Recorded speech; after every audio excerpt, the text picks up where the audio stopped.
নমস্কার বন্ধুরা, রান্নাঘরে অবশ্যই স্বাগত। চলে এসেছি নতুন একটা রেসিপি নিয়ে। তো আমি বানাচ্ছি এখানে মোমো। তার জন্য ফ্রাইং প্যানের মধ্যে আমরা দিয়ে দিচ্ছি হচ্ছে আদা, এর মধ্যে আমরা দিয়ে দিলাম হচ্ছে রসুনটা, এবার এর মধ্যে আমরা দিয়ে দিলাম কাঁচা লঙ্কা, এবার দিয়ে দিচ্ছি হচ্ছে গাজরটাকে।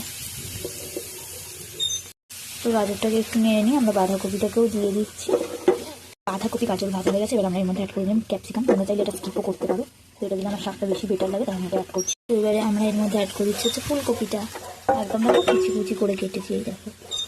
তো এখানে আমি পেঁয়াজটা দিতে ভুলে গেছিলাম, পেঁয়াজটাকে দিয়ে দিয়েছি। এবার এর মধ্যে আমরা দিয়ে দিলাম হচ্ছে নুন, এর মধ্যে অ্যাড করে দিচ্ছি হচ্ছে চিলি সস, কথা অনুযায়ী। তো এর মধ্যে একটু দিয়ে দিলাম টমেটো কেচাপ। সব শেষে আমরা দিয়ে দিচ্ছি হচ্ছে এর মধ্যে ব্ল্যাক পেপার পাউডার, গোলমরিচ গুঁড়ো। তো রেডি হয়ে গেছে আমাদের মোমো স্টাফিং।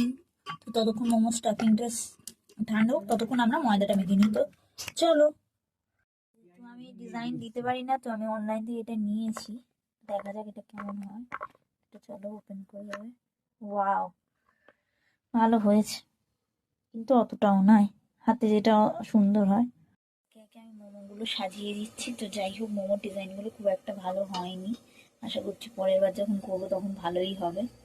তো দেখো আমি সাজিয়ে দিচ্ছি। এখানে আমি অল্পই মোমো করেছি, যেহেতু সন্ধ্যাবেলা খাবো, অনেকক্ষণ ধরে করছি, এখন বেজে গেল 7টা। মোমোগুলো আমার দেওয়া হয়ে গেছে, এখানে আমি একটা চাপা দিয়ে দিলাম। তো দেখো মোমোগুলো কি সুন্দর হয়েছে, মনে হচ্ছে স্টিম হয়ে গেছে। চলো নামিয়ে দেখি। হয়ে গেছে আমাদের গরমা গরম মোমো। তোমরা এটা সসের সাথেও খেতে পারো, তো আমি এখন এমনিই খাবো। তো ভিডিওটা কেমন লাগলো অবশ্যই কমেন্টে জানাও, আর এরকম আরো ভিডিও দেখতে গেলে আমার চ্যানেলটাকে সাবস্ক্রাইব করো। দেখা হবে নেক্সট ভিডিওতে, ততক্ষণের জন্য টাটা।